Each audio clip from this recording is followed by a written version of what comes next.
नमस्कार मंडळी, जय सियाराम. आम्ही रात्रीभराचा प्रवास पूर्ण करून पुण्याहून आलेलो आहोत. नाणीजधाममध्ये पोहोचलेलो आहोत इथे आणि आत्ता आलेलो आहोत नवीन मठाच्या इथे.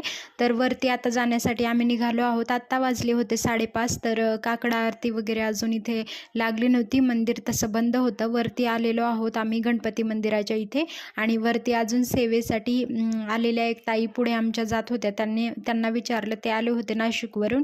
ते दौऱ्यासाठी गेले होते आणि ज्या सेवा असतात त्या सेवेसाठी ते दौऱ्यावरती असतात, तिथून आल्या होत्या. तर आता आम्ही वरती जाऊन नंतर मग मंदिर वगैरे बंद होतं, तोपर्यंत काकड आरती वगैरे अजून झालेली नव्हती.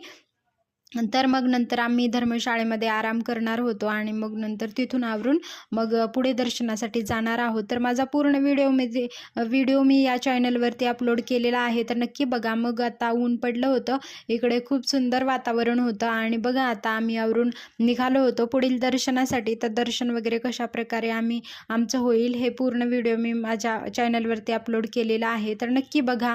आता इकडे खूप सुंदर असं वातावरण होतं. मग मी माझ्या आईला वगैरे सांगितलं की मी नाणीजधामला आलेली आहे म्हणून, कारण आल्यानंतर मी माझ्या आईला सांगितलंच नव्हतं. मग निघताना घाईमध्ये म्हणजे कामावरून आले आणि मग नंतर इकडेच आले होते.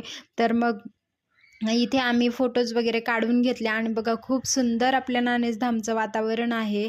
आणि इथे नक्कीच म्हणजे वारीच्या वेळेस जे आपण घाई गडबडीमध्ये येत असतो किंवा मग एक दिवसाचाच प्रवास करून मग एक दिवस थांबून आपण लगेच जातो, त्यावेळेस खूप गर्दी वगैरे असते. पण आपण एखाद्या ठिकाणी किंवा महिन्यातल्या एखाद्या वेळी आपण नक्कीच यायला पाहिजे. आत्ता आम्ही आलेलो आहोत गुरुवारच्या पालखीसाठी. तर आज म्हटलं की प्रत्येक वेळी पालखीला आम्ही म्हणजे वरच्या मठावरती येत नाही, नवीन मठावरती, तर इकडे येऊयात. आणि असं सुंदर असं वातावरण होतं इकडे, असं वाटत होतं आपण इथेच बसावं. काही जण सेवेसाठी सुद्धा होते इकडे. आता आम्ही निघालो होतो संतपीठाकडे जाण्यासाठी. आता संतपीठाकडे बघा वातावरण खूप सुंदर आहे. सकाळचं वातावरण होतं, म्हणजे 11 वगैरे वाजत आलेले. आम्ही आता दर्शनासाठी निघालो आहोत आपल्या मुख्य मंदिराकडे. म्हटलं इकडे देवांचं दर्शन घेऊन मग नंतर जुन्या मठावरती जाऊयात. तर इकडे सेवेसाठी वगैरे दुसरे जे भक्तगण आलेले होते तर ते सेवा करत होते त्यांची. बघा किती शांत असं वातावरण वाटत आहे. मग आम्ही बॅग वगैरे इथेच ठेवल्या आणि मग निघालो दर्शनाला जाण्यासाठी. तिथून मग प्रसाद वगैरे घेऊन आम्ही नंतर खाली जुन्या मठाकडे आम्ही जाणार होतो पालखी प्रदक्षिणेसाठी.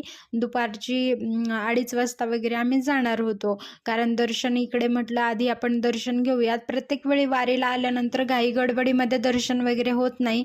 दर्शनाचा व्हिडिओ मी पुढच्या व्हिडिओमध्ये टाकेल, तर व्हिडिओ नक्की बघा. भेटूयात पुढच्या व्हिडिओमध्ये.